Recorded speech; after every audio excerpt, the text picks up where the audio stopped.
You can go through a meditation technique to disassociate from your crummy life, and then you'll explore what disassociation is. Or you can be in your crummy life and you can explore what that is.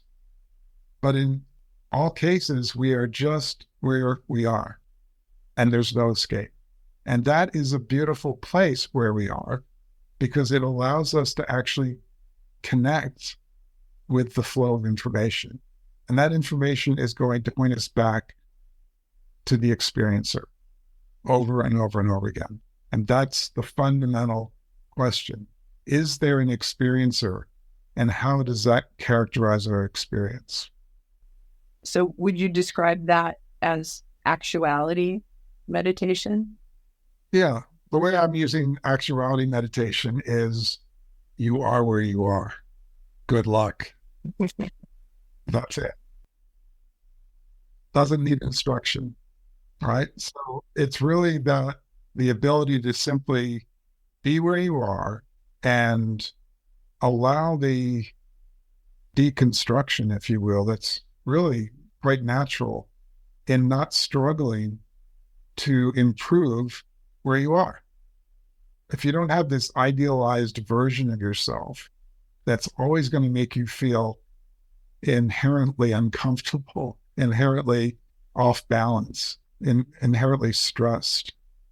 If you just simply are where you are, that is what I'm calling actuality. And whether that is a fantasy, whether that's just like, my left elbow is itching, whether that's I've achieved the 5th level of Vipassana and I'm, now able to instruct other people, wherever you are, that's the actual. And that's your place of exploration. See what actually draws you. What is it that attracts you? Why are you attracted to that? Why is your life directed in that way? What's the idealization or the romantic notion that's taking place? How does your body feel? Where is your body? What is that pointing to? There's so much richness in simply being with where you are. In the book, you do talk about having faith in this context. Can you expand on that? Yeah, faith is what you are left with when you see that your own mental technology is bankrupt. So when I see that all my schemes and all my dreams and all my plans and all my ideas of my brilliance or my stupidity, for that matter, because these are also, whether I think I'm bright or I think I'm dumb, these are all technologies of survival, psychological survival. When I see the bankruptcy of all of those structures, and then faith that's all you have left. You have basically the connection with the flow of consciousness. And we don't know where that's going. We really don't. And so then that's all we're left with. So that's what I would call faith. And how would you connect or relate faith and surrender? Are they the same thing? Yeah, surrender.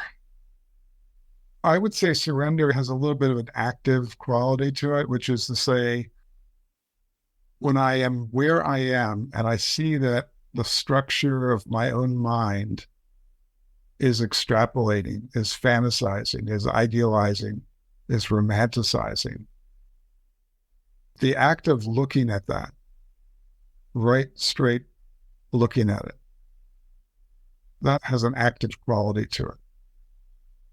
It's not passive. It's not disconnected. It has a very tantric quality, like I'm plunged into it. I'm plunged into my own structure. And I think the result of that is the deconstruction of that structure, and that's the surrender. That's, again, the surrender to that moving quality, the quality of consciousness. It's not in time. It's not process. So is there anything else you'd like to share on this topic? I would say whatever you find in this book or any book that I write, I'll leave it behind. Life is dynamic. It's not encapsulated in any words, certainly not any words I'm saying. And so plunge in, plunge into the flow, connect with the people around you,